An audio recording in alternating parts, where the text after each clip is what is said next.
High friends, good morning. Real blogger Jyoti চ্যানেলে সবাইকে স্বাগত। আশা করি তোমরা যে যেখানেই আছো সবাই ভালো আছো। আমি চলে এলাম তোমাদের সামনে আবার একটি ব্লগ নিয়ে। তো আমি নিচের ঘর শুরু করলাম কাজ করা নিচের থেকে।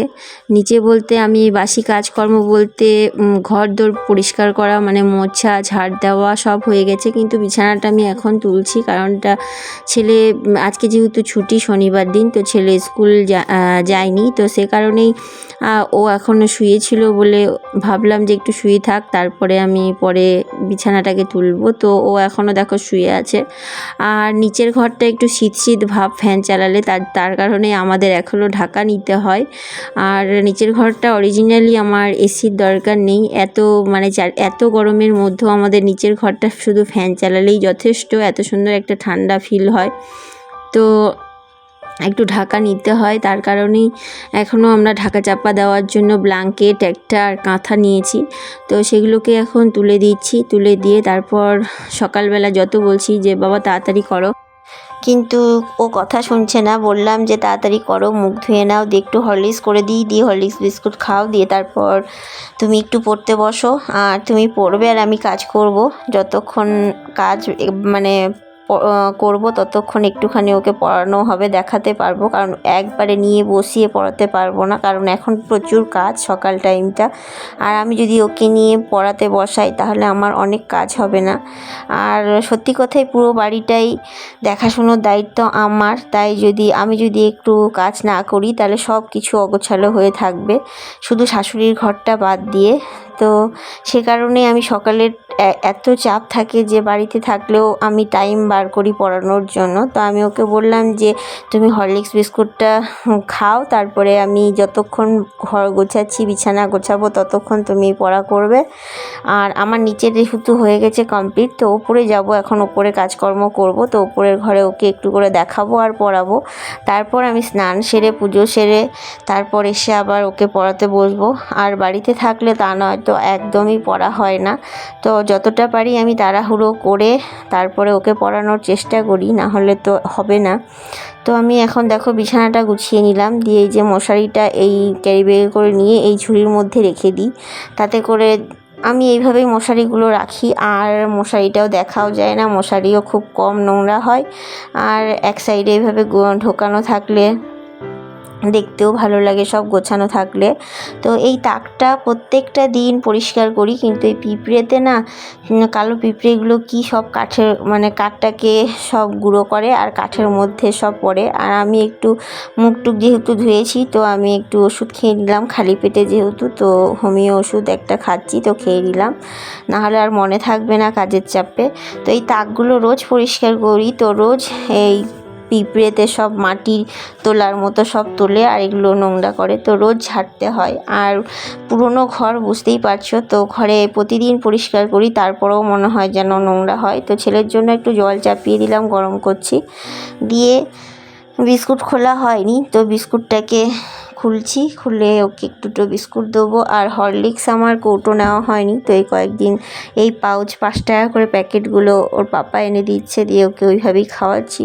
তো একটা কৌটো নিতে হবে বলতে ওর মামাই হরলিক্সের কৌটো দিয়ে পাঠায়। তো আবার সে বললাম যে দিতে হবে না, আমরাই নেবো, তো আবার সে পাঠিয়ে দিয়েছে, তার কারণে এর মধ্যে আর নিলাম না, তো পাউচ নিয়ে চলে এসছে।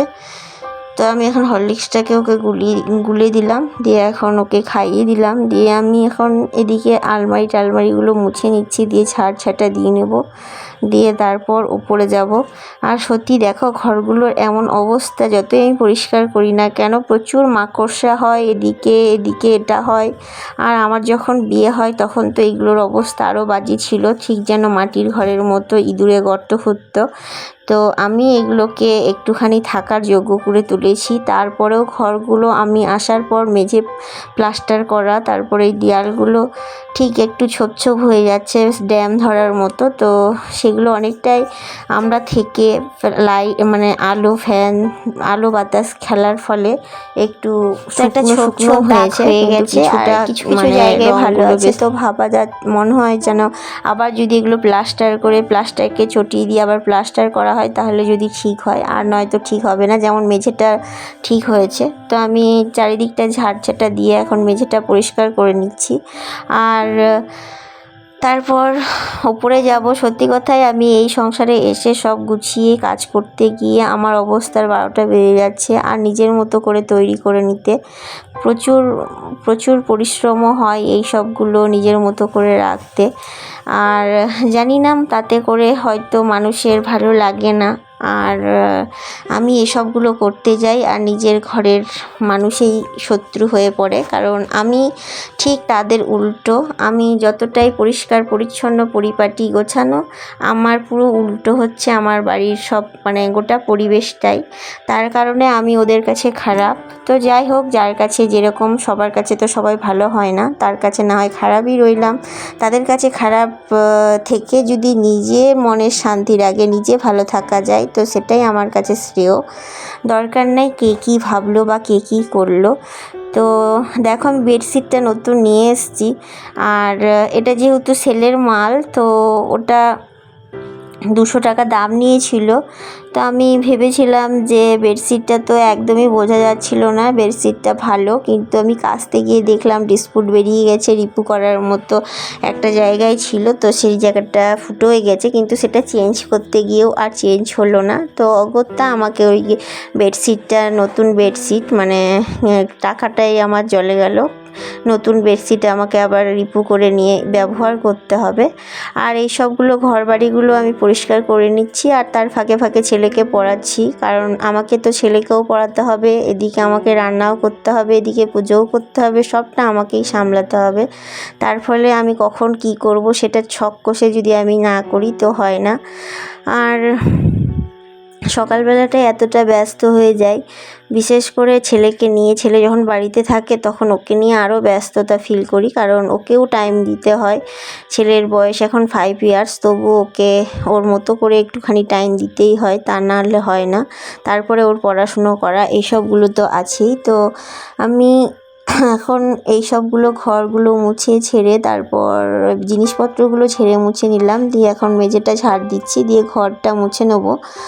আর এই বারান্দাটাকেও ঝাড় দিয়ে দিচ্ছি, আর দিয়ে তারপরে বারান্দাটা মুছে নেবো। আর ছাদটাকে পরে ঝাড় দেবো আজকে, যেহেতু অনেকটাই কাচাকুচি আছে। আর আমরা আগের দিন যেহেতু একটু বাইরে গেছিলাম, আর বাইরে থেকে যে জামা কাপড়গুলো পরে গেছিলাম সেগুলো আর আমি ভেতরে তুলি না, তো সেগুলোও কাচাকুচি করতে আছে। তারপরে নতুন বেডশিট, সেটাও কাচাকুচি করতে আছে, সবগুলোই করব।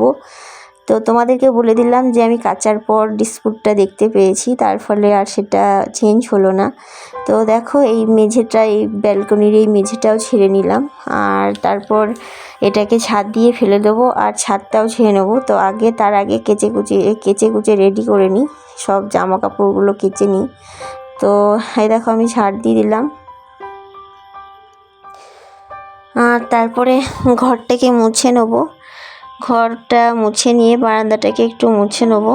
আর ছেলেকে পড়াচ্ছি, ও খাটের মধ্যে বসে আছে, ও পড়ছে। আর আমি বলছি জোরে জোরে পড়ো, যাতে করে আমি শুনতে পাই। তো আমি যেখানেই থাকবো শুনতে পাবো, তার ফলে ওকে জোরে জোরে পড়তে বললাম। আর ওর খুব ব্যাড হ্যাবিট, ও মুখ বন্ধ করে চুপচাপ যদি লেখে তো মুখ বন্ধ করে লিখবে, বলবে না।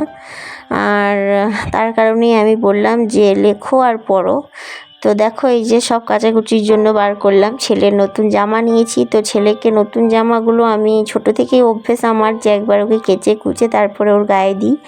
তো নতুন জামাগুলো একবার কেচে নেবো, দিয়ে তারপর ইস্ত্রি করে রেখে দেবো, আর পয়লা বৈশাখের দিন পরবে। তো আমি কেচে চলে এসেছি, ছাদে কাপড় মেলবো। তো ভাবলাম তার আগে ছাদটা আগে ঝাড় দিয়ে নিই, কারণ সকালবেলা উঠে ঝাড় দিই, কিন্তু আজকে দেওয়া হয়নি।